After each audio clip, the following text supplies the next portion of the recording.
अस्सलाम वालेकुम व्यूअर्स, मैं मोहम्मद शहरियार। आप देख रहे हैं डॉक्टर एग्रीकल्चर। एक और वीडियो के साथ हाजिर हूँ मौसमी मकई के हवाले से। आज मैं आपको इसमें बताऊंगा कि हम मौसमी मकई जब काश्त करते हैं उसमें हमारे कितने अखराजात हो सकते हैं, उसकी आमदनी कितनी आ सकती है और उसमें जो है हमें मुनाफा कितना मिल सकता है। तो ये सारी डिटेल्स जो है मैं आपको स्टेप बाय स्टेप इस वीडियो में बताऊँगा। तो इससे पहले अगर आप मेरे चैनल पर न्यू हैं या अभी तक आपने मेरे चैनल को सब्सक्राइब नहीं किया है तो आप इस चैनल को सब्सक्राइब कर सकते हैं। साथ ही बेल आइकन आप उसको प्रेस कर देंगे ताकि हर आने वाली वीडियो की नोटिफिकेशन आपको मिलता रहे और इस तरह की मज़ीद इन्फॉर्मेटिव कंटेंट्स आप तक पहुंचते रहें।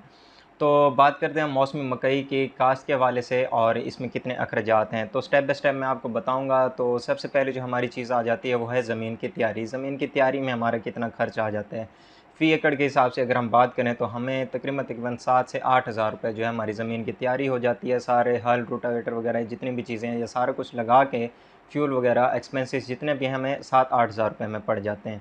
आगे बीज के हवाले से बात करें, क्योंकि ज़ाहिरी बात में मौसमी मकई में मेहनत ज़्यादा होती है और हर काश्तकार जो है वो कोशिश होती है हमारी कि हम जो है इसमें हाइब्रिड बीज जो है हाइब्रिड इकसाम वो काश्त करें। तो जितनी भी कंपनियां हैं जैसे पायनियर की है, बायर मोनसेंटो है, ये वाली जितनी भी हैं इनके अगर आप रेट चेक करें या रेट लिस्ट अगर आपके पास मौजूद है ये चीज़ें आप देखें तो इसमें तकरीबन इनके जो रेट हैं 10 से 15 हज़ार की राउंड अबाउट जो हैं इसमें फॉल करते हैं, इसी में आते हैं। और अगर हम बीज का 18 हज़ार तक भी जाते हैं, जो हमें मार्केट में मिलता है हाइब्रिड बीज वो 18 हज़ार रुपये में भी मिलता है फ़ी एकड़ के हिसाब से। तो ये हम सारा खर्चा अगर हम राउंड फिगर लगाएं तो 15 हज़ार जो है हम अगर बीज का लगा लें और 3 हज़ार जो है हमारी बिजाई हो जाती है, जो खर्चा है फ़ी एकड़ का। तो इस हिसाब से हमें ये पड़ जाता है 18 हज़ार में सारा बीज और बिजाई जितना भी है सारा प्रोसेस, ये हमें 18 हज़ार में पड़ जाता है। और आगे हम बात कर लेते हैं खादों के हवाले से। खादों में ज़ाहिर बात है नाइट्रोजन है, यूरिया, डीएपी, एसओपी, ये पोटाश भी तो डालनी है, फास्फोरस भी डालनी है। इसके अलावा जिंक है, सल्फ़र है, मैग्नीशियम है, ह्यूमिक एसिड है। ज़ाहिर है हमें अच्छी पैदावार लेनी है हाइब्रिड इकसाम की। जैसे कंपनियां कहती हैं आप 100 मन फ़ी एकड़ तक ले सकते हैं अच्छी पैदावारी टेक्नोलॉजी इस्तेमाल करते हुए। तो हमें मेहनत करनी पड़ती है और ये सारी मेहनत करने के बाद ही हमें एक अच्छी जो है उसका प्रॉफिट भी आ सकता है और हमारी पैदावार भी अच्छी आ सकती है। 100 मन लेने के लिए ज़ाहिर बात है हमें सारी मेहनत करनी पड़ेगी। तो ये वाली सारी जितनी बाकी भी खादें हैं ये भी हमें डालनी पड़ती हैं ताकि हम अच्छी पैदावार ले सकें। वरना हम वही 60-70 की रेंज में अगर हम फॉल करते हैं तो हमें कोई इतना ख़ास जो है उसमें मुनाफा नहीं होता। अगर हम 10-12 हज़ार बचाते हैं और उसमें से आगे जो पैदावार है फसल की वो हम कम लेते हैं तो वो हमें ख़ास मुनाफा नहीं होता है। तो आगे मैं आपको बताऊंगा कि कितना हमें इस चीज़ से भी नुकसान हो सकता है। आगे हम पानी की बात करते हैं, हमें पानी कितने लग जाते हैं उसके अखराजात। अगर ट्यूबवेल है, बिजली टरबाइन वगैरह ये वाला सिस्टम है, नहरी पानी मौजूद नहीं है, फिर तो ज़ाहिर है हमें ख़रीदना पड़ेगा पानी, या फिर अपना ट्यूबवेल है, टरबाइन या बिजली वगैरह का सिस्टम है तो वो जो है सोलर का कोई इतना ख़ास मतलब कि अभी इतना भी ट्रेंड नहीं बना है कि सोलर पे जो हम कर सकें। अभी भी जो है ट्यूबवेल और टरबाइन वगैरह का सिस्टम चलता है तो वो अखराजात हमारे हो जा सकते हैं। अगर आपके पास नहरी पानी का सीज़न भी आ जाता है और नहरें आ जाती हैं तो उसमें अगर हम आधा पानी भी नहरों से लगा लें और आधे पानी जो हम खुद से ट्यूबवेल वगैरह इस चीज़ का लगा रहे हैं, अपना ट्यूबवेल टरबाइन है तो वेल एंड गुड है, नहीं तो हमें ख़रीदना पड़ता है पानी। तो वो हमें पड़ जाता है तकरीबन एकड़ का एक पानी जो है तकरीबन 6-7 हज़ार 5 हज़ार में भी पड़ जाता है। तो इस हिसाब से अगर हम 3 एक पानी भी लगा लें तो हमारा 21 हज़ार या राउंड फिगर में अगर हम कहें कि पानी के अखराजात हमें 20 एक हज़ार में पड़ जाते हैं। तो इस हिसाब से अगर हम देखें तो हमारा पानी का 20 हज़ार हो गया। आगे हम बात कर लेते हैं जो स्प्रे वगैरह हैं, जड़ी बूटी मार ज़हर हैं और दानेदार है, ये चीज़ हमें डालनी पड़ती है तो इनका खर्चा तकरीबन फ़ी एकड़ 10 हज़ार रुपये पड़ जाता है। और इसके अलावा आगे आ जाती है हमारी फसल जब तैयार होती है उसकी कटाई है, थ्रेशिंग है, ये सारा कुछ कर करा के जो हमें जो फ़ी एकड़ हमारी अखराजात आते हैं वो 7 एक हज़ार आ जाते हैं इसके हमारे कटाई वगैरह के, और 3 एक हज़ार हमें थ्रेशिंग के पड़ जाते हैं फ़ी एकड़ के हिसाब से। तो ये 10 एक हज़ार जो है हमारा राउंड फिगर बन जाता है, ये भी अखराजात हमारे बन जाते हैं।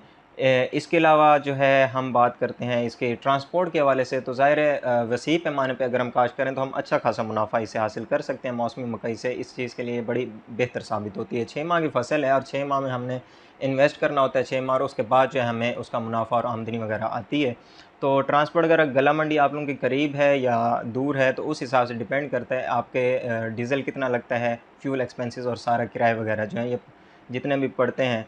तो करीब है 10-15 किलोमीटर पे, उसके तो तकरीबन 2-3 हज़ार आपको पड़ जाएंगे, या फिर अगर 40-50 किलोमीटर पे तो ज़ाहिर बात है 10-12 हज़ार का खर्चा जो है आपको पड़ सकता है। तो ये अंदाज़ा हम तेल का रेट जो है उस हिसाब से देख लेते हैं।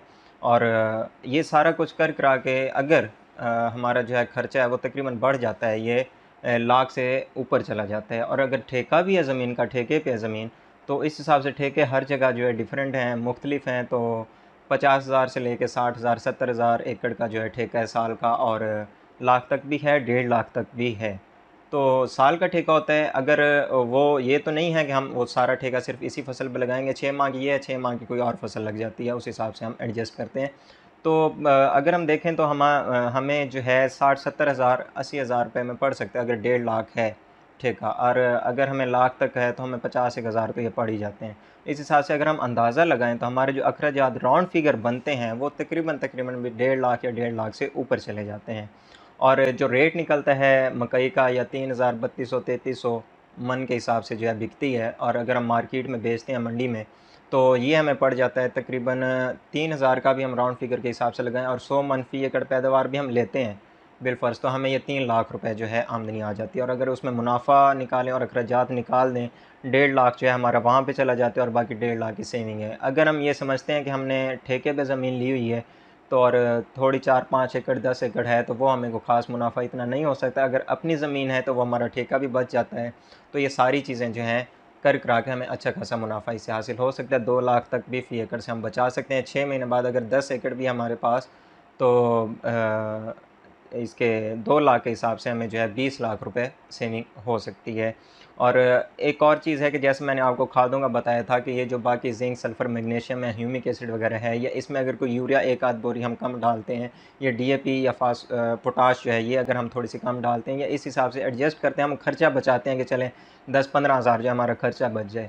इससे जो है जहाँ हमने 100 मन लेनी है वो हमारी 60-70 मन भी अगर आती है, तो इस हिसाब से अगर हम 3,000 का रेट निकालें, तो हमें ये जो है वैसे हमें पड़ रहा है कि 3 लाख रुपए आमदनी आ रही है। तो इस तरह हमें कितनी आएगी, तो 70 मन के हिसाब से हमें 2,10,000 यानी कि 90,000 का हमारा नुकसान हो जाता है। और हमने बचाए कितने खादों में से 10-12 हज़ार 15,000 रुपये, अगर हम 20,000 भी बचा लें, वही अगर हम उस टाइम मेहनत कर लें और वही जो है खादें हम सारी प्रॉपर डाल दें और पूरी अच्छी पैदावारी टेक्नोलॉजी को इस्तेमाल करते हुए हम चलें, तो हम अच्छी खासा जो है उसमें से मुनाफा कमा सकते हैं। वो 10,000 12,000 लगा के हम उसमें से अगर 70-80 हज़ार हमें मुनाफा मिल जाता है उन 10-12 हज़ार की वजह से जो हम मेहनत करते हैं फसल पे, तो इस तरह जो है हम अच्छा खासा मुनाफा हासिल कर सकते हैं। तो बेहतर यही होता है कि हम फसल जब लगाते हैं पूरी नीयत के साथ, ईमानदारी से, पूरी अच्छी पैदावारी टेक्नोलॉजी इस्तेमाल करें, ताकि हम अच्छी आमदन ले सकें। तो काश्तकार हज़रात जो है 70-80 मन भी लेते हैं, कुछ लोग 110-120 मन तक भी जाते हैं फ़ी एकड़ से मौसमी मकई के हवाले से।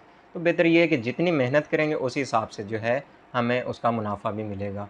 तो ये सब कुछ था मौसमी मकई के अखराजात, आमदनी, मुनाफे के बारे में। उम्मीद है आपको वीडियो पसंद आई होगी। वीडियो को लाइक करेंगे, इसको शेयर करेंगे, अपनी राय का इज़हार कमेंट सेक्शन में ज़रूर करेंगे, चैनल को सब्सक्राइब कर देंगे। मिलते हैं किसी और नेक्स्ट वीडियो में, तब तक के लिए अल्लाह हाफ़िज़।